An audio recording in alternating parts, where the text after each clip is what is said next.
భగవద్గీతే భవద్వేషిణి. ప్రియ భగవద్బంధువులారా,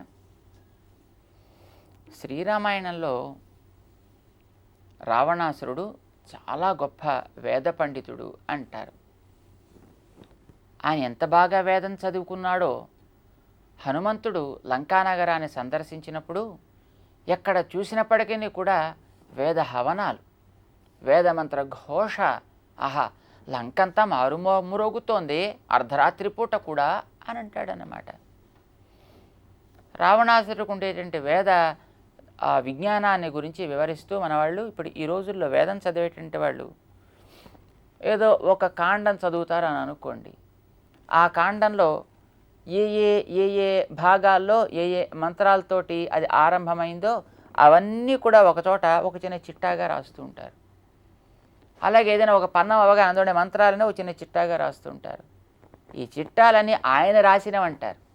అంటే ఇది కనుక ఒకసారి మనకి జ్ఞాపకం ఉన్నట్టయితే మధ్యలో ఎక్కడ ఏ మంత్రాలు కూడా మనం కోల్పోనక్కర్లేకుండా మనం మిస్ కానక్కర్లేకుండా మళ్ళీ ఒకసారి జ్ఞాపకం చేసుకోవచ్చు అన్నమాట. ఒకసారి మళ్ళీ సరిచూసుకోవడానికి పనికొస్తుంది. అంటే మంత్రాలు వర్లించిన వాళ్ళకి చివరి చిట్టా కూడా పెట్టుకున్నట్టయితే అందులో ఎక్కడెక్కడ ఏదేది వస్తుంది, ఎప్పుడెప్పుడు ఏది ఎలా వస్తుంది, అది ఎన్నో సంఖ్యకి సంబంధించింది, ఇత్యాది వివరాలన్నీ కూడా వాడికి స్పష్టంగా తెలుసుకోవడానికి వీలవుతుంది. ఈ చిట్టాలన్నీ రావణాసురుడు రచించినవి అని అంటుంటారు కొందరు. అంటే అంత జ్ఞానం వేదం మీద రావణాసురుడు సంపాదించుకున్నాడన్నమాట. నిజంగా రావణాసురుడు సామాన్యుడేం కాడు. సంపాదించుకోవడమే కాదు, వేద యజ్ఞాలు కూడా తను చేస్తుండేవాడు, వైదికమైనటువంటి యాగాలు. మరి యాగం ఎప్పుడు చేసినా అందులో ఏదో దేవతలను ఆరాధన చేస్తూ ఇంద్రాయ స్వాహ, అగ్నయ స్వాహ, యమాయ స్వాహ, నిరుతయ స్వాహ అంటూ ఆయా దేవతలకి స్వాహాకారాలు అర్పించక తప్పదు. మరి ఈ రావణాసురుడు యాగం చేస్తున్నా అంటే ఇంద్రాదులకు అలాంటి యాగాల్లో ఆహుతులు అర్పించే ఉంటాడన్నమాట కదా. తప్పకుండా అర్పించే ఉంటాడు. కానీ రావణాసురుడు పెద్ద ఎవరైనా లెక్క చేసినటువంటి రాక్షసుడు కాడైన. ఇంద్రుడిని 4 సార్లు 25 సార్లు శుభ్రంగా చావతన్ని చితక్కొట్టి వాడి రాజ్యం అంతా లాక్కుని తన దగ్గర నౌకరుగా చేసుకున్నటువంటి వాడు రావణాసురుడు. మరి ఇప్పుడు ఈ ఆహుతులు అర్పించేటప్పుడు ఇందులో ఇంద్రాయ స్వాహ అని ఎందుకంటాడు? మళ్ళీ తన దగ్గర నౌకరుగా పడి ఉండేవాడిగా తను దీంతో హోమం చేసి అర్పించేది ఆహుతి అంటే ఈ ఇంద్రుడికి కాదు నేను అర్పించేది, ఈ ఇంద్రుడు కూడా ఆ భగవంతుడు ఏర్పరిచినటువంటి ఈ ప్రపంచపు గతి వ్యవస్థలో ఒక కూలీవాడు మాత్రమే, ఒక అధికారి మాత్రమే, ఒక సేవకుడు మాత్రమే. ఈ ఇంద్రుడికి మనం ఆ పేరు చెప్పి అర్పిస్తే దీన్ని ఈతని ద్వారా ఇది ఒక గొట్టం అనుకుంటే దీని ద్వారా అది నేరుగా లోపల ఉండేటువంటి పరమాత్మ స్వీకరి. ఇంద్ర అంతర్యామిణే పరమాత్మనే స్వాహ, అలాగే అగ్ని అంతర్యామిణే పరమాత్మనే స్వాహ, ఏదో యమాంతర్యామిణే పరమాత్మనే స్వాహ. ఈ అంతర్యామైన పరమాత్మ దాకా అది చెందుతుందని తెలుసును కనుక ప్రతి మంత్రంతో ఇంద్ర అంతర్యామిణే అంటూ చెప్పాల్సిన అవసరం లేదన్నమాట. మన వాళ్ళు ఇంద్రాయ స్వాహ అంటారంతే. అంటే ఇంద్రుడిలో ఉండే పరమాత్మని మనం గుర్తించాలి అని అర్థం. రావణాసుడికి ఆ రకమైనటువంటి వైదిక విజ్ఞానం చాలా బాగుంది ఉండడం చేత పేర్లు వీళ్ళవే చెబుతున్నా అది వీళ్ళు కాదు స్వీకరించేది, ఆ లోపల ఉండేటటువంటి స ఆత్మ అని చెప్పినటువంటి అంతర్యామి అయినటువంటి పరమాత్మ. ఏషోంతరాత్మ అపహత పాప్మ విజర విమృత్యు విశోక విజిఘత్స అపిపాస సత్యకామ సత్యసంకల్ప అంటూ ఆ లోపల ఉండేటువంటి ఆత్మస్వరూపుడు, ఇన్ని రకాలైనటువంటి అష్టగుణములు కలిగిన వాడు, ఆయనకి ఏ రకమైన దోషములు అంటనివాడు, ఆయన పేరు దివ్యుడు, దేముడు, అద్వితీయుడు, నారాయణుడు అని మనకి ఉపనిషత్తులు చెప్తాయన్నమాట. దివ్యో దేవ ఏకో నారాయణ అని అంటుంది. కనుక అందరిలో ఉండేటువంటి వాడు నారాయణుడు అనే విషయం రావణాసుడికి స్పష్టంగా తెలుసు. అందుకే తనే పెద్ద ఎప్పుడు ఇంద్రుడికి భయపడలేదు, ఇంద్రుడిని తను స్పేర్ చేయలేదు. ఇంద్రుడే కాదు రుద్రుడు అట్లాంటి వాడే, రుద్రుడే కాడు చతుర్ముఖ బ్రహ్మ కూడా అట్లాంటి వాడే అనే విషయం రావణాసుడికి తెలుసును. అందుకే వాళ్ళకి తనే పెద్ద ఎప్పుడు భయపడలేదు. ఎందుకంటే ఆ హవనాది కార్యక్రమాల్లో రుద్రాయ స్వాహ అంటూ వెంటనే ఉపస్పృశ్య అంటూ మన వాళ్ళు రుద్రుడిని కూడా ఆవాహన చేస్తూ ఉంటారు. అతనికి చేయవలసిన ఉపచారాలు చేస్తూ ఉంటారు. బ్రహ్మణే స్వా అంటూ బ్రహ్మని ఆవాహన చేస్తారు యాగాల్లో. అతనికి ఇవ్వాల్సిన గౌరవ మర్యాదలు ఇస్తూ ఉంటారు. అంచేత రావణాసురుడు యజ్ఞాల్లో వాళ్ళని కూడా ఆహ్వానించి వాళ్ళకి ఆహుతులు అర్పించడాన్ని చేసేవాడు అన్నమాట. అయితే ఆ అందుకునేవాడు మాత్రం వీళ్ళు కాదు అని తెలుసు ఆయనకి. వీళ్ళ ద్వారా పరమాత్మ అందుకుంటున్నాడని తెలుసు. అందుకే తాను పరిపాలించేటువంటి అన్ని రోజుల్లోనూ ఆయన ఎవ్వడి దగ్గర తల వంచనే లేదు.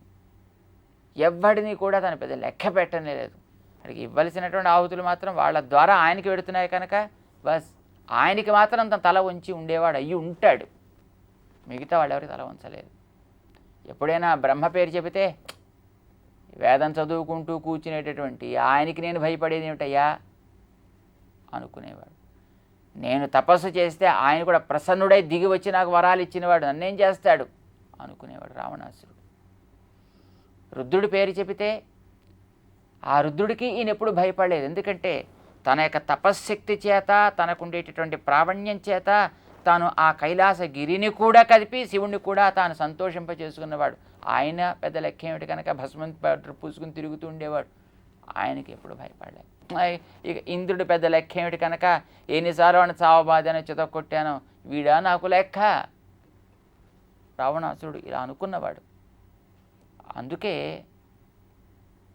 రావణాసురుడికి ఈ దేవత అందరి మీద కూడా పెద్ద గౌరవం లేదు. కానీ ఈ దేవతలకి అంతర్యామి అయినటువంటి నారాయణుడి యందు మాత్రం అతనికి గౌరవం ఉన్నట్టుగా అతడి మాటల్లోనే మనకి శ్రీరామాయణం తెలుస్తుంది. రామరావణ యుద్ధం జరుగుతోంది. ఇక యుద్ధం ఒక్కొక్కరికి వచ్చేస్తోంది, ఇంకా ముగింపుకు వచ్చేస్తోంది. రావణాసురుడి యొక్క బలమంతా మొత్తం నశించిపోయింది. ఇక రావణాసురుడు మూల బలం ఒక్కటి మాత్రం మిగిలి ఉంది. రిజర్వ్డ్ ఫోర్స్ మాత్రం ఉందన్నమాట. దాన్ని కూడా ఈవాడు యుద్ధంలోకి పంపిస్తున్నాడు. వాళ్ళు కూడా నిర్వీర్యులు అయిపోతున్నారు. అప్పటిదాకా రావణాసురుడికి కొంచెం కళ్ళు తెరుచుకోలే. అప్పుడు అనిపించింది, ఏమిటిది ఆశ్చర్యం, ఒక్క పదాతి తమ్ముడిని తోడు చేసుకుని భార్యను కోల్పోయి ఏడుపుతోడు వచ్చాడు ఇక్కడికి. చుట్టూ ఉండేటటువంటి సైనికులు చూద్దామా అంటే అంత కోతులు, మోస్ట్ ఇండిసిప్లిన్డ్ మాబ్. మన దగ్గర ఉండేటటువంటి ఉద్యోగుల్లాగా, రాజకీయాలు నడిపించేటటువంటి నాయకుల్లాగాను మోస్ట్ ఇండిసిప్లిన్డ్. మరి అలాంటి కోతులందరినీ పట్టుకుని సహాయంగా వచ్చి ఒక్క తమ్ముడిని తోడు చేసుకుని ఏమి యుద్ధం చేస్తున్నాడు ఆయన. ఇంద్రజిత్తు పోయాడా, కుంభకర్ణుడు పోయాడా, ఇంతమంది మంత్రులు పోయారా, మిగిలిన కొడుకులందరూ పోయారా, ఇన్ని వేల మంది రాక్షసులంతా పోయారా, ఇందరిని చంపేస్తున్నారు. 2 సార్లు నన్ను కూడా చావబాది చితక్కొట్టి రథంలో కూలిపోయేటట్టుగా చేసి నన్ను వెనక్కి పంపించాడా చంపేయకుండాను. స్వభావం ఏమిటి అది నాకు అర్థం కావటం లేదు. ఇక ఈవేళ రేపు నేను కూడా ఇంకా మిగలనో ఏమిటో అనేట్టు అనిపిస్తోంది. ఏంటి నిజానికి తను మనిషే కాడా, అక్కడ అనుమానం వచ్చింది రావణాసురుడికి. మామూలు మనిషి అయితే ఇంతలా యుద్ధం చేయలేడే, ఇంతలా ప్రవర్తించలేడే. ఎవడయ్యుంటాడు ఈ రామచంద్రుడు? రాముడని పేరు పెట్టారు. ఆశ్చర్యంగా ఒక మాట అన్నాడు అప్పుడు, తమ్మన్యే రాఘవం వీరం నారాయణం అనామయం. కొంపతీసి ఇతను కానీ ఆ జగత్కారణభూతుడైనటువంటి నారాయణుడు కాడు కదా, నారాయణుడే ఈ రూపంలోకి రాలేదు కదా అనుకున్నాడు. నిజానికి నారాయణుడు ఇలా వచ్చాడనేటువంటి విశ్వాసం అతనికి కలగలేదు, సందేహం మాత్రం వచ్చిందంతే.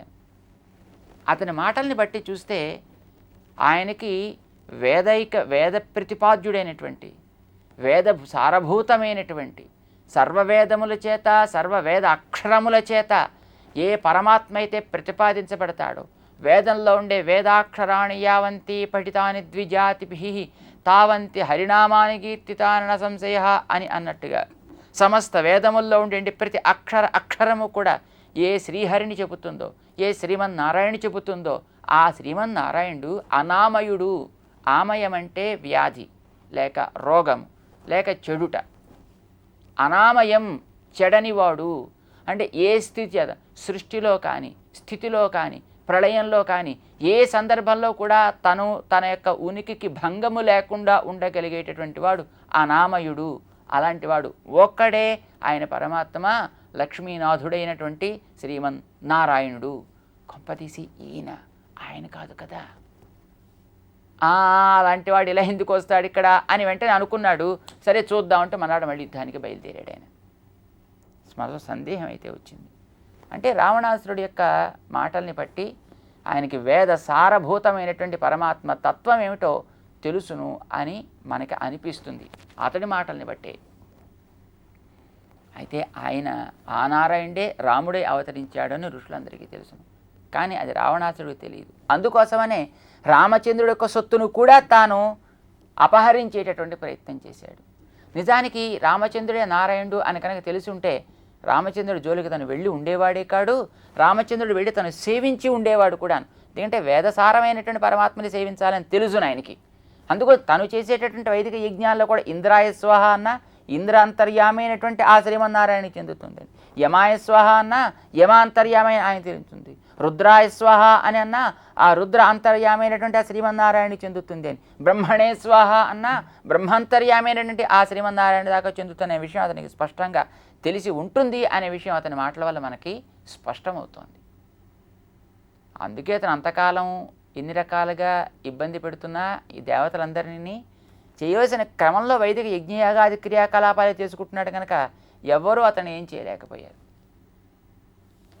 ఆ చేసేటటువంటి విధానం అలాగే సాగుతుంటే అతను అలాగే ఉండగలిగేవాడు. కానీ అది పరమాత్మ యొక్క వస్తువునే ఏ పరమాత్మనైతే తను ఉపాసన చేస్తున్నానో ఈ ఇందరి దేవతలకి అంతర్యామిగా ఆ పరమాత్మ ఇహలోకంలోకి వచ్చాడనే విషయం తెలియక, ఆ పరమాత్మ వస్తువు సీతని తెలియక, ఆ సీతను తాను అపహరిస్తూ తను ఉపాసించేటువంటి పరమాత్మ సొత్తునే తనకి తెలియకుండానే అపహరించేటటువంటి ఒక దారుణ స్థితిలోకి తను వెళ్ళిపోవడం చేత అతన్ని సంహరించడానికి రామచంద్రుడు లంకలోకి ప్రవేశించి యుద్ధం చేయాల్సి వచ్చింది. లేకపోతే రామచంద్రుడు అతను ఏం చేసి ఉండేవాడు కాడు. 13 ఏళ్ళు అడవిలో ఉన్నాడు. ఏమైనా చేశాడా రావణాసురుని? ఏం చేయలే. చేత బ్రహ్మ రుద్ర ఇంద్రాది దేవతలంతా కూడా ఆ నారాయణునికి శరీరభూతులు అనే విషయాన్ని, ఆ సాక్షాత్తు నారాయణుడే రామచంద్రుడే అవతరించాడనే విషయాన్ని హనుమంతుడు తర్వాత స్పష్టం చేస్తాడు. అంతకు ముందు స్పష్టం చేస్తాడు. తను దూతగా వెళ్ళినప్పుడు రావణాసురుడు, హే రావణ, నువ్వు ఏ బ్రహ్మ రుద్ర ఇంద్రాదులు నీ వశవర్తులై ఉన్నారు, వాళ్ళు నాకు పెద్ద లెక్క ఏమిటి అని గర్విస్తున్నావో వాళ్ళకు కూడా అంతర్యామి అయి తన యొక్క బాణపు దెబ్బ చేత ఎవరినైనా సంహరిస్తాను అని అన్నాడంటే తిరుగు లేకుండా ఆ పని చేసి తీరగలేనటువంటి వాడు రాముడు సుమా అన్నాడే. బ్రహ్మ స్వయంభూశ్చతురాననోవ రుద్రస్త్రినేత్ర త్రిపురాంతకోవ ఇంద్రో మహేంద్ర సురనాయకోవా త్రాతుం న శక్త యుధిరామవధ్యం. ఒక్కొక్కడు కాదు, ముగ్గురు కలిసి వచ్చినప్పటికీ కూడా రామచంద్రుణ్ణి అడ్డుకోగలిగిన వాళ్ళు కారయ్యా. వాళ్ళ ముగ్గురిని అడ్డగలిగిన వాళ్ళు, ముగ్గురిని నియంత్రించగలిగిన ఒక నారాయణుడే. ఆ నారాయణుడే రాముడు అని హనుమంతుడు చెప్పినట్టయింది. రావణాసుడు దాన్ని గుర్తించలేకపోయడం చేత తాను తిరిగి తన ప్రాణానికి ముప్పు తెచ్చుకోవడం తటస్థించింది రామాయణంలో. అదే విధానాన్ని, అదే విషయాన్ని కృష్ణుడు అర్జునుడికి స్పష్టం చేస్తున్నాడు. విషయాలన్నిటికీ తగినటువంటి లక్షణాలని మనకి భగవద్గీత తెలియచేస్తే, ఈ భగవద్గీతలో తెలియచేసిన లక్షణాలు ఇదిగో ఇలా ఇక్కడ మనం చూడొచ్చు అనేది రామాయణం చెబుతుందన్నమాట. రామాయణంలో మన దృశ్యాలన్నీ చూపించి ఆ దృశ్యాన్ని ఎలా మనం గుర్తించాలి అనేది మనకి చెప్పేటువంటి గ్రంథం, లక్షణ గ్రంథం అంటారనమాట భగవద్గీత శాస్త్రాన్ని. అంచేత అక్కడక్కడ జరిగిందే మనకి ఇందులో మనకి స్పష్టం చేస్తూ ఉంటాడు. చేత అర్జున, క్షిప్రం హి మానుషే లోకే సిద్ధిర్భవతి కర్మజా యజంత ఇహ దేవతా. ఈ దేవతలను ఆశ్రయించి లభించే అల్ప ఫలితాన్ని కనుక కోరి ఆయా కర్మలు చేసినట్టయితే వెంటనే ఫలితం దక్కుతుంది. కానీ ఆ ఫలితం అశాశ్వతంగా, అది తగని విధానంలో లభించిందిగా, అది నశించేదిగాను అయిపోతుంది.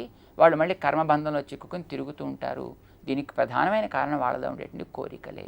ఈ కోరికలు మనిషిని పాడు చేస్తున్నాయి సుమా అంటూ పరమాత్మ మనం చేసేటటువంటిది ఫలం కోరకుండా చేయాలి అని, ఆయా దేవత ఆరాధన మనం ఆయా సందర్భాల్లో చేయవలసి వచ్చిన తదంతర్యామైనటువంటి నారాయణుడి దాకా అది చేర్చేటటువంటిదే సరైనటువంటి పద్ధతి అనే విషయాన్ని, అప్పుడు మాత్రమే అది వైదికమైనటువంటి క్రియ అవుతుంది, అది మాత్రమే మనకి సరైనటువంటి ఫలితాన్ని అందించేది అవుతుంది అనే విషయాన్ని తను స్పష్టం చేస్తాడు. ఈ విషయాన్ని కృష్ణావతారంలో కూడా ఒకసారి తన పెద్దవాళ్ళకి తనే స్పష్టం చేసి చూపించినటువంటి సన్నివేశాన్ని కూడా మనం గుర్తించడం, తెలుసుకోవడం అవసరం. దాన్ని కూడా తెలుసుకునే ప్రయత్నం చేద్దాం. జై శ్రీమన్నారాయణ.